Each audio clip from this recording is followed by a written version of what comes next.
formado em zootecnia pela Universidade Federal Rural de Pernambuco, Unidade Acadêmica de Serra Talhada. Tipo aí, eu tô de costas aí para vocês. Então, o que é zootecnia? Né?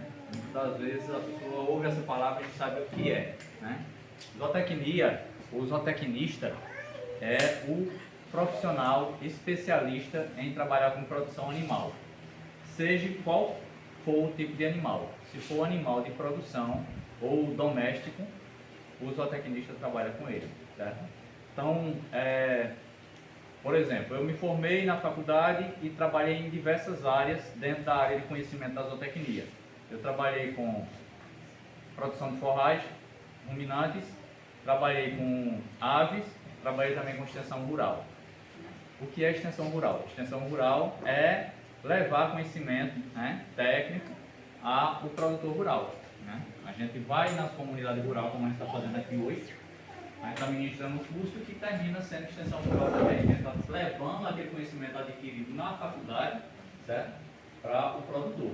É a forma de trazer até o produtor aquelas pesquisas, aquele conhecimento que está sendo produzido dentro das universidades. Certo? Então a gente estuda lá, traz aquele conhecimento para o produtor. Tem produtor que, de experiência de vida, muitas das vezes tem um conhecimento bem elevado já com relação ao assunto abordado. Certo? Como, por exemplo, a gente vai trabalhar hoje aqui, vai falar sobre silagem, nesses 4 dias. Então, o zootecnista, como eu falei, é o profissional que trabalha com produção animal. A gente trabalha desde ruminantes, que são os mais comuns, né, para a gente principalmente, caprino, ovino, bovinos, certo? Então a gente trabalha também com insetos, certo? Porque a gente tem insetos que produzem alimento ou produzem algum produto que é utilizado pelo ser humano, como por exemplo a gente tem a abelha, né? A abelha é um animal de produção também, certo? É um inseto, mas ele tem uma produção que é explorada pelo ser humano e tem uma importância econômica grande para o nosso país, certo? Assim como outros animais também, insetos que a gente não imagina que traz renda para o produtor e para o nosso país. Como por exemplo, a gente sabe que já ouviu falar na seda, né? Faz a camisa, tecido. Pronto, é um insetozinho, é o bicho da seda. É uma lagarta que produz aquele fio, certo? E termina se transformando, depois do processamento todo, no tecido que faz a camisa, né? A camisa alinhada, certo? Então, é um inseto que produz aquele fio, ok? Então, o zootecnista é o profissional que trabalha com produção animal, seja qual for o tipo de animal, certo? Desde grandes animais, como bovinos, né, até insetos minúsculos que produzem alguma coisa, algum bem, algum serviço, algum produto para o ser humano, certo? Também estou fazendo um curso de veterinária, certo? Também em Serra Talhada, na Uninassal, Universidade Uninassal, certo? São parecidos os cursos, um pouco. Só que o zootecnista, ele trabalha com produção animal, pensando em quê? Na parte nutricional do animal, né? No alimento para o animal, na sanidade, para que o animal não adoeça, né? E o veterinário trabalha como o quê? A parte do veterinário é a parte médica, certo? Então, no caso, coisa que chama médico veterinário, né? Então, ele está mais voltado para a parte médica, clínica, né? O animal está doente, o animal está com verme, o animal está... Então, veterinário. A parte de zootecnia é a parte que antecede isso. No caso, os cuidados do animal para que o animal não precise chegar até o veterinário, certo? Então, os dois cursos andam juntos de uma certa forma e separados ao mesmo tempo, certo? Por quê? Porque um trabalha antes, né, e o outro após. Se o zootecnista fizer o trabalho dele bem feito, o animal não vai adoecer, não vai precisar do médico veterinário. Mas todo ser vivo, né, a qualquer momento pode precisar de médico. Então, o animal, mesmo ele estando em bom estado de saúde, né, está bem alimentado, e de repente pode acontecer alguma coisa e precisar de um médico veterinário também, certo? Então, atualmente, eu estou trabalhando, certo, como técnico de campo do programa do Senar chamado ATEG, certo? É um programa que atende 30 produtores na zona rural, certo? Na cadeia produtiva específica, né? Por exemplo, eu estou trabalhando com abelha, por isso que eu mencionei abelha antes, certo? Eu tenho criação de abelha, né? E trabalho pelo Senar também com criação de abelha, atendendo 30 produtores, criadores de abelha, certo? Esse programa ele pode atender também a comunidade de vocês, futuramente, se vocês tiverem interesse, certo? Então, o que acontece? A maioria aqui cria o quê? Bovino? São bovinos, caprinos e ovinos, é a maior parte das criações. Inclusive o Senar já dá acompanhamento a 4 criadores aqui na nossa comunidade de caprinos e ovinos. Pronto, muito bom, certo? Então, esse é o mesmo programa, certo? Ele atende na área de caprinos e ovino, atende na área de bovino, só que bovino, eles estão mais concentrados na parte nas bacias leiteiras, certo? Então, onde tem aquele município que tem um grupo de produtores de leite, certo? Se organizarem 30 produtores, levanta demanda, pode ser através da associação cooperativa e também do sindicato, certo? Levanta demanda, manda um ofício para o Senar solicitando para que o Senar atenda aqueles 30 produtores, certo? Então, eu estou trabalhando na área de abelha, mas, como eu falei para vocês antes, trabalhei na área de ruminantes, na técnica de faculdade e também na propriedade que a gente tem, certo? Não é uma fazenda, mas é uma propriedade que o pai sempre criou, a gente sempre criou caprinos e ovinos, certo? Então a gente trabalha com produção de silagem, certo? Não em grande escala também, pequena, mas a gente trabalha sempre, ok? Então, pessoal, da mesma forma que aconteceu aqui agora, certo? Ele optou, ele falou ali, o senhor também, certo? Todos podem falar, podem interromper, certo? A gente for falando algum assunto, se vocês tiverem alguma curiosidade, pode perguntar, certo? Pode perguntar e a gente vai discutir, certo? E vai chegar num denominador comum, ok? A gente vai falar um pouco sobre a introdução da silagem, né? Na introdução a gente vai falar sobre a história. Eu considero sempre muito importante a gente conhecer a história, certo? Por quê? Porque quando a gente vê a história, o que passou, o que foi feito antes, a gente pode melhorar para o futuro. História, conceitos básicos, a importância e tipos de silagem, certo? Aí aqui na matéria-prima, né?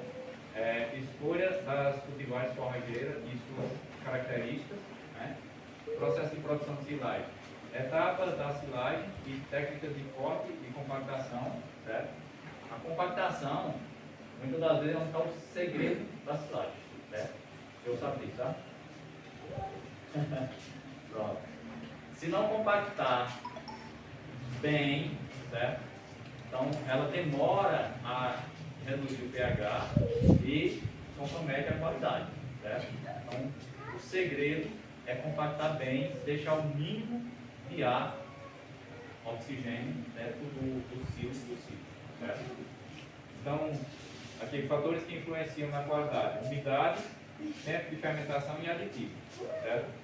Armazenamento da silagem, né? Tipos de silo, técnicas de velação e conservação, certo? Então, no caso, a gente vai falar também sobre tipos de silo, né? Aqui no caso vocês utilizam qual? Sacos. Sacos plásticos. Laminado? O laminado e o De silagem, né? e o plástico, isso. Aquele de silagem mesmo, temos que é meio verde, né? Aqui nós temos uma fábrica aqui que a maioria dos criadores aqui se utiliza daquele saco verde. Excelente. Silagem ela não é difícil, certo? Ela não é difícil. Porém, a gente tem que estar atento a detalhes, porque a má compactação pode, por exemplo, botar a perder, ou um furo no saco pode perder, né? Se tiver presença de oxigênio fora do normal, ela compromete a qualidade e pode perder a silagem. Essa experiência que vocês têm também com o saco já é interessante estar compartilhando, né? Por quê? Como você disse, é 200 micron, né? Então é o milímetro do plástico, né? É um plástico mais resistente, né? E vai estar mais propício, né? Às vezes mais caro. Então, como a gente estava falando na questão da história, né? Olha, os primeiros registros, né? Os registros que a gente tem registrados a questão do início da produção de silagem, certo? Foi desde o Egito antigo, certo? A 1500, 1500 anos antes de Cristo, certo? Então, eles já faziam silagem, né, naquele tempo. Então, tinha os registros iniciais da produção de silagem, foi registrado em papiros. Isso aqui é um papiro egípcio, né? É um tipo de escrita que eles tinham nesses rolinhos de papel aqui, certo? Era um papel diferenciado, eu acredito que era com couro, alguma coisa assim, não era papel exatamente, certo?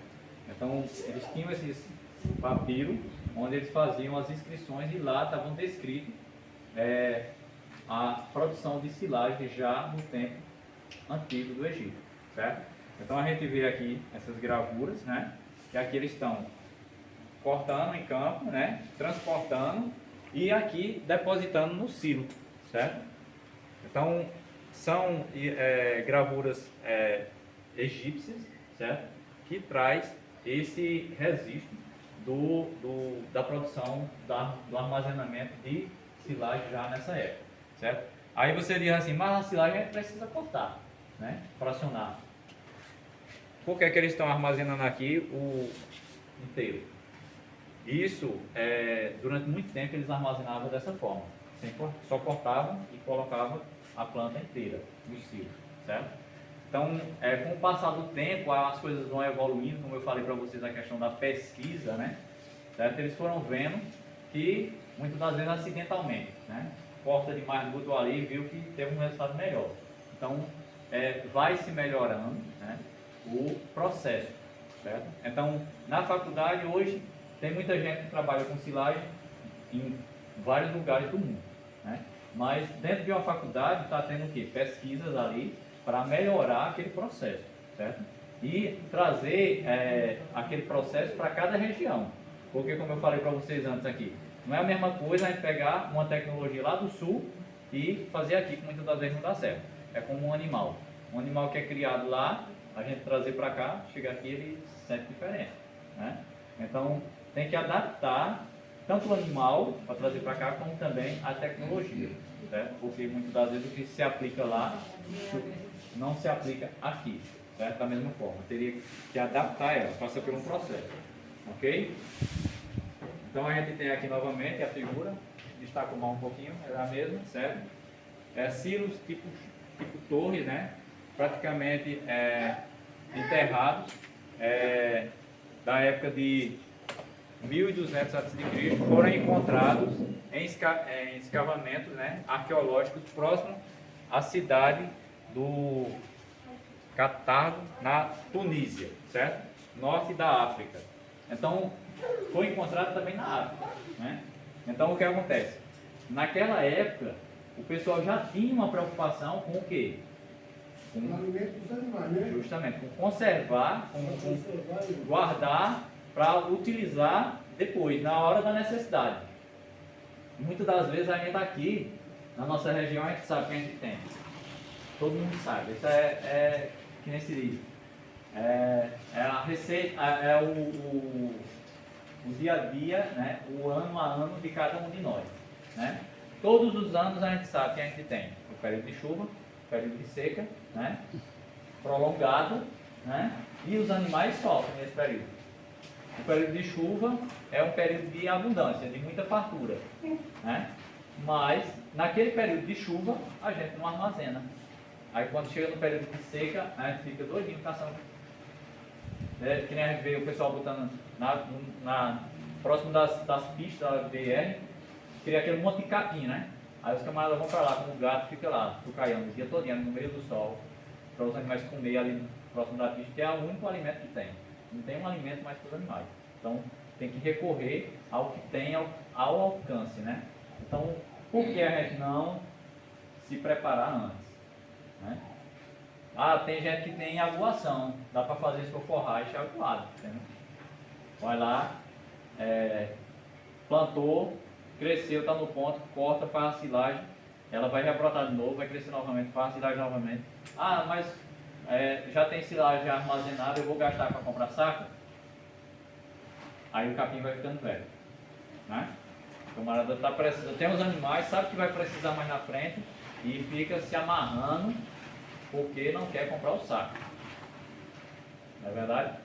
Aí quando chega no período de escassez, aí os animais estão lá com fome. Aí ele fornece a silagem que tinha toda, não é suficiente, vai ter que comprar roça, vai ter que comprar a silagem, vai ter que... Aí gasta muito mais do que ter comprado o saco para armazenar a silagem. Aquele capim que ele deixou lá, que ele não ensilou, virou lenha, né?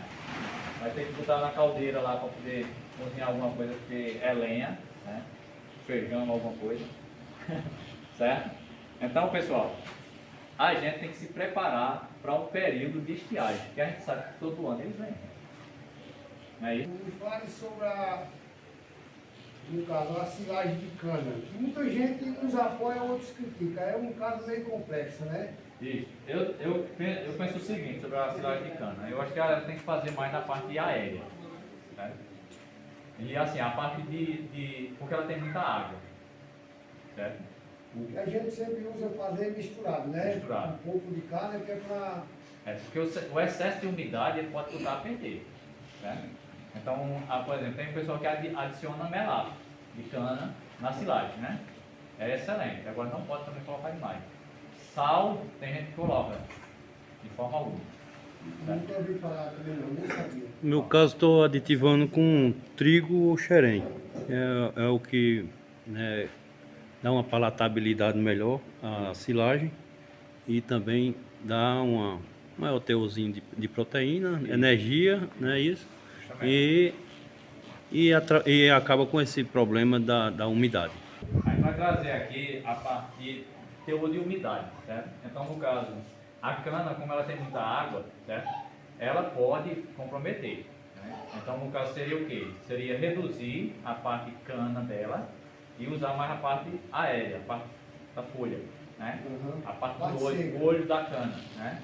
Poderia entrar mais, certo? Então, eu acho que o ideal seria isso, certo? A parte da cana mesmo, a pessoa pode até aproveitar de forma comercial, né? Pode comercializar ela, vender e se quiser também pegar o bagaço dela de volta, o pessoal que faz caldo de cana, né? Então pega também, para quem... É a fibra, né? É fibra, para quem fornece palma é interessante, é muito bom. Mas eu faço todo de cana. Você não só pode fazer de cana muito verde. Tem que ser um pouco madura. A cana. Você faz Faça saco. e passa tudo. A gente faz na hora também. Mas com a cana verde aí é diferente, não pode.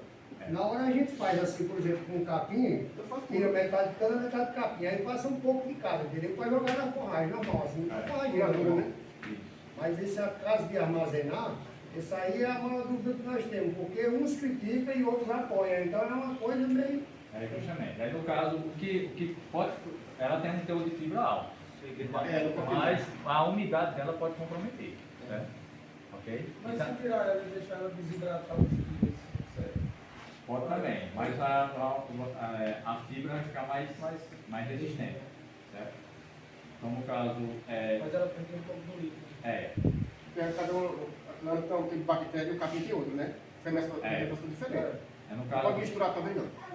porque no caso o açúcar da cana ele vai dar uma fermentação diferente. É. Então no caso aqui a gente tem, fotos, né? Isso aqui no caso são escavações antigas, né, no Egito. Aqui é o nome da região lá e aqui é Egito, né? No caso, esses registros aqui, eles fizeram os testes de carbono, né? Identificaram que essas construções aqui têm de 2000, quase 2200, né? A 2050 a.C. Tá ao contrário aqui, porque antigamente o calendário era ao contrário, né? Certo? Antes de Cristo. Então, a gente vê aqui, né? o tanque, como o senhor falou, né? Só que aqui ele era fechado aqui também, ó. Esse aqui está bem conservado, ó, fechado, tem uma boquinha aqui em cima, onde eles armazenavam ali a forragem e lacravam, certo?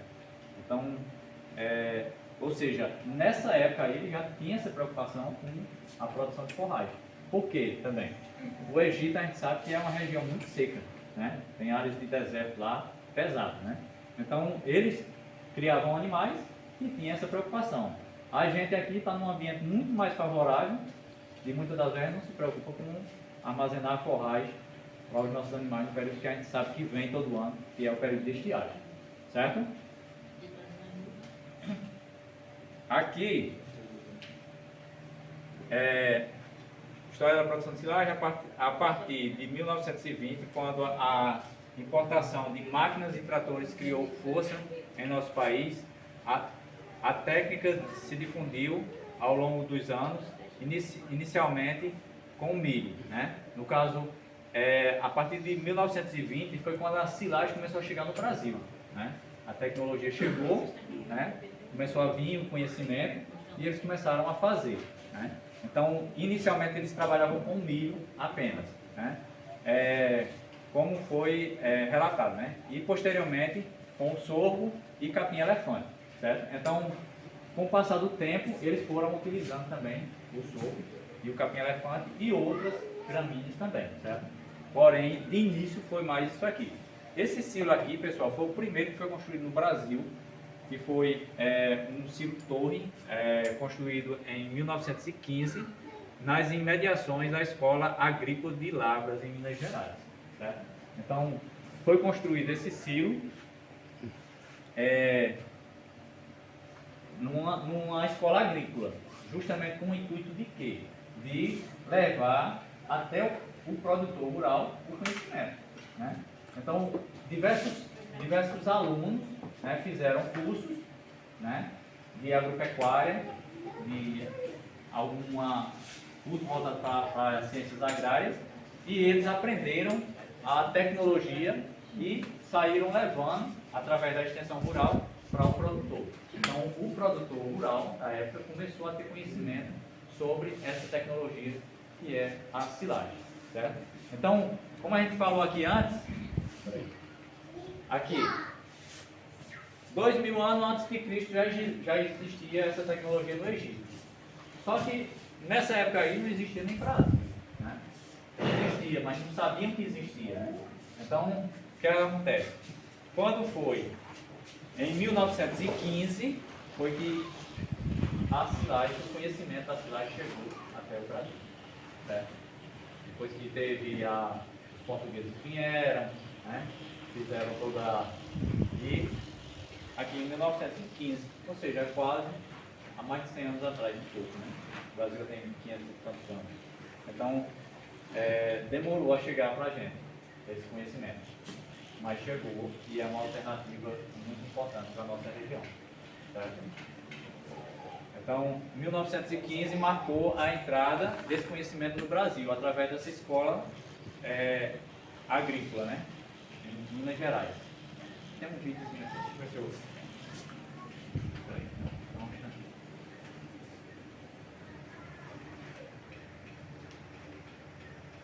A produção de silagem envolve processos complexos e baseados em fermentação microbiana. A produção de feno com certeza é um processo mais simples e bem mais antigo. Isso porque consiste em apenas secar a forragem a pleno sol após a sua colheita. Por volta de 1830, a produção de silagem passou a ter uma gestão mais racional. Agora, os produtores se preocupavam em aguardar a massa ensilada alcançar uma certa acidez, que estimulava o apetite dos animais. Essa acidez também passou a ser relacionada com a eficiência da conservação. O milho passou a ser a planta referência na ensilagem a partir de 1860, quando Auguste Goffard, um agricultor francês e estudioso dessa técnica, relacionou a produção de silagem a um alimento típico da culinária alemã, o chucrute. Goffard começou a disseminar o uso da picagem. Ó, pessoal, até então a silagem era armazenada daquela forma que eu falei no início, era a planta inteira, né? A partir da Alemanha, no caso desse alimento deles, eles perceberam que podiam melhorar a silagem. Aí tiveram a ideia, é um chucrute, é um produto que eles, um alimento deles lá, que eles utilizam, picam ele e botam num pote, tipo um silo.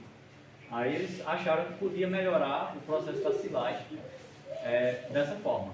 Como eu falei antes, muitas das vezes é por um acidente ou associando a outra coisa, certo? Então, eles tiveram a ideia baseada nisso.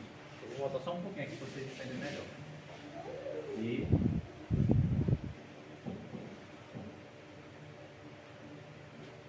agricultor francês e estudioso dessa técnica relacionou a produção de silagem a um alimento típico da culinária alemã, o chucrute. Provar começou a disseminar o uso da picagem da forragem para promover uma melhor compactação e expulsão do ar do silo, semelhante à produção do chucrute. Ele até publicou um livro em 1877 relatando as suas experiências. Esse livro, após sua tradução para outras línguas, foi um dos marcos mais importantes que impulsionaram o uso da ensilagem na América do Norte, Reino Unido e no restante da Europa. Mas e no Brasil? Por aqui, a ensilagem também já era utilizada no final do século XIX em rebanhos leiteiros. Isso foi relatado na Revista Agrícola pelo professor Luiz de Queiroz, futuro fundador da Escola Superior de Agricultura de São Paulo. E em 1915, na Escola Agrícola de Lavras, em Minas Gerais, foi construído provavelmente o primeiro silo-torre de alvenaria do Brasil, que tinha mais de 7 metros de altura. A partir daí, essa técnica foi aprimorada no Brasil.